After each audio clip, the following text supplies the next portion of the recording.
Bonjour, bienvenue dans cette nouvelle capsule vidéo sur un nouveau chapitre, les régimes totalitaires, et nous allons aborder donc l'épisode 1, l'Empire tsariste, renversé par la révolution communiste. D'abord, dans un grand 1, aux origines des régimes totalitaires, la Première Guerre mondiale et ou la crise de 29. Et d'abord, grand A, la naissance du régime soviétique. Petit 1, les révolutions de 1917.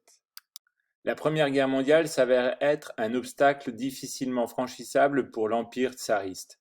En effet, il se révèle incapable de fournir et de satisfaire les besoins de sa population et engrange de nombreuses défaites.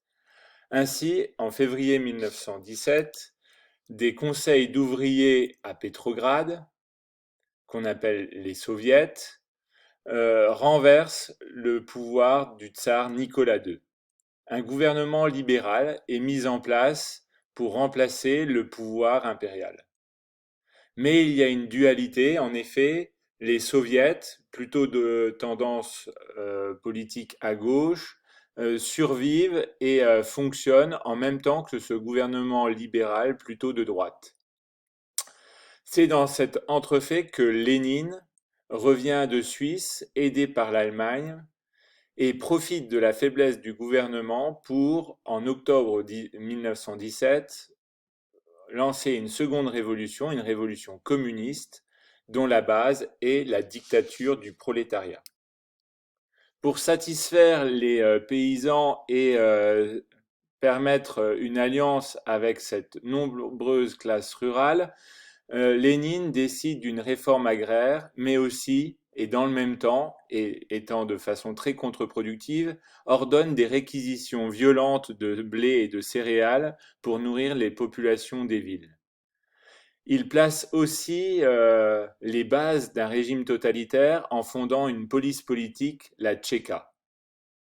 En mars 1918, conformément à son accord avec l'Allemagne et sous la pression de l'Allemagne, Lénine signe la paix de Brest-Litovsk qui met fin à la Première Guerre mondiale entre l'Allemagne et la Russie.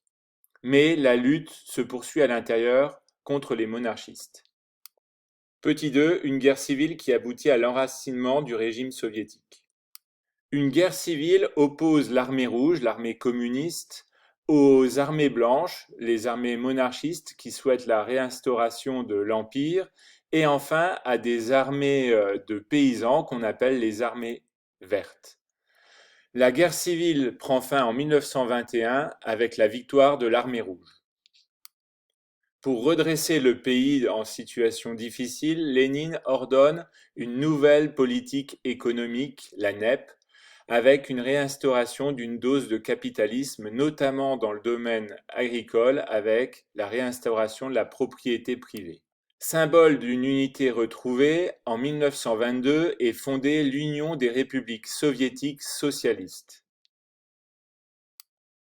En 1924, Lénine meurt et c'est Staline qui tente de prendre sa succession, mais il s'oppose à Trotsky, qui est rapidement écarté par Staline qui organise un pouvoir collégial qui exclut de fait Trotsky.